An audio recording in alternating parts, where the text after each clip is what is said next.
Then अब बात करेंगे कॉम्पोजिशन की, composition of council of ministers, यानी जो काउंसिल ऑफ मिनिस्टर्स है पूरी की पूरी, उसका क्या स्ट्रक्चर है, कौन कौन उसमें शामिल है।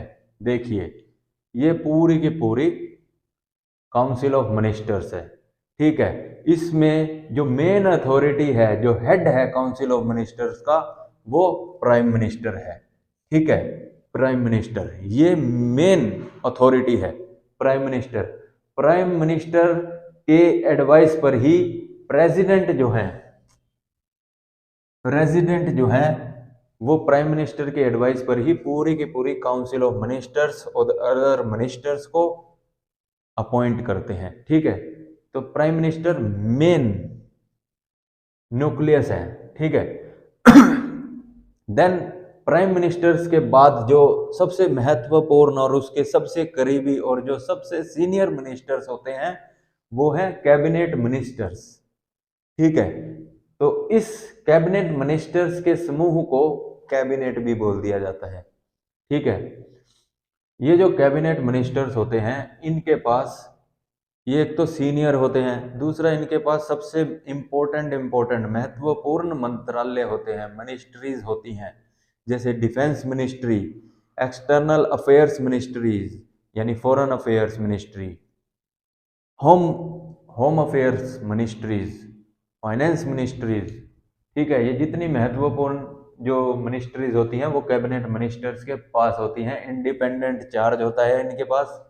बहुत जल्दी जल्दी कैबिनेट की मिनिस्टर्स की मीटिंग्स होती हैं, कैबिनेट मीटिंग्स होती हैं, ठीक है। देन कैबिनेट मिनिस्टर्स के बाद जो कैटेगरी है वो है मिनिस्टर ऑफ स्टेट। ये कैबिनेट मिनिस्टर से रैंक में छोटे होते हैं, निचले लेवल के होते हैं। मिनिस्टर ऑफ स्टेट, ये जो मिनिस्टर ऑफ स्टेट्स हैं ये कैबिनेट मिनिस्टर्स को हेल्प करते हैं, असिस्ट करते हैं। उन कैबिनेट मिनिस्टर्स की मिनिस्ट्रीज के जो कुछ कुछ डिपार्टमेंट हैं वो इनको मिल जाते हैं, तो ये कैबिनेट मिनिस्टर्स के साथ काम करते हैं, असिस्ट करते हैं उनको। और कई बार इन मिनिस्टर ऑफ स्टेट्स को अलग से भी इंडिपेंडेंट चार्ज मिल जाता है, मिनिस्ट्री मिल जाती है। देखिए, ये जो मिनिस्टर ऑफ स्टेट्स हैं ये कैबिनेट मीटिंग्स में नॉर्मली शामिल नहीं हो सकते, लेकिन अगर मिनिस्टर ऑफ स्टेट को कोई अलग से इंडिपेंडेंट चार्ज मिला है किसी मंत्रालय का, तो कैबिनेट के द्वारा जब बुलाया जाता है मीटिंग में तब वो शामिल हो सकते हैं। जब बुलाया जाए तब शामिल हो सकते हैं। जब भी उनको मिनिस्टर ऑफ स्टेट से रिलेटेड जो मंत्रालय है उससे रिलेटेड कोई विचार विमर्श करना हो, कंसिडरेशन करना हो, कोई डिसीजन लेना हो, तब मिनिस्टर ऑफ स्टेट को बुलाया जा सकता है कैबिनेट मीटिंग में, ठीक है। देन जो थर्ड कैटेगरी के जो मिनिस्टर्स होते हैं वो होते हैं डिप्टी मिनिस्टर्स यानी उप मंत्री। ये जो डिप्टी मिनिस्टर्स होते हैं इनको कभी भी सेपरेट अलग इंचार्ज नहीं बनाया जाता है, इंडिपेंडेंट चार्ज नहीं मिलता, ठीक है। ये जो डिप्टी मिनिस्टर्स होते हैं या तो ये मिनिस्टर ऑफ स्टेट को हेल्प करते हैं, असिस्ट करते हैं, या ये डिप्टी मिनिस्टर्स कैबिनेट मिनिस्टर्स को असिस्ट करते हैं।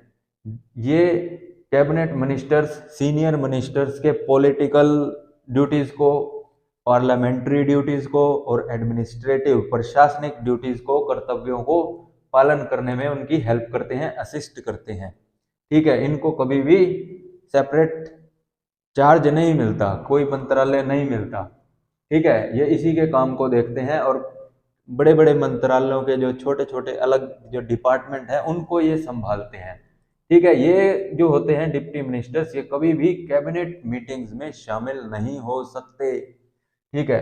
तो ये थर्ड कैटेगरी के मिनिस्टर्स होते हैं।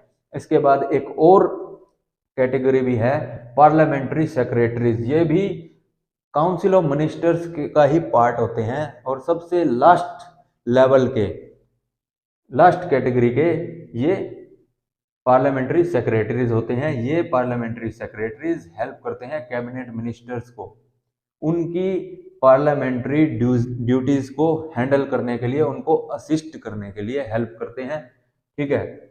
तो ये हो गई सारी की सारी काउंसिल ऑफ मिनिस्टर्स, ठीक है। देन ये काउंसिल ऑफ मिनिस्टर्स जो होती है ये प्राइम मिनिस्टर के एडवाइस पर बनाई जाती है, और ये जो होती है ये काउंसिल ऑफ मिनिस्टर्स ये एड एंड एडवाइस करती हैं प्रेसिडेंट को। इनके द्वारा लिए दिए गई एडवाइस पर, निर्णय पर ही प्रेसिडेंट कोई भी काम करते हैं, अपनी एग्जीक्यूटिव ड्यूटीज को पूरा करते हैं।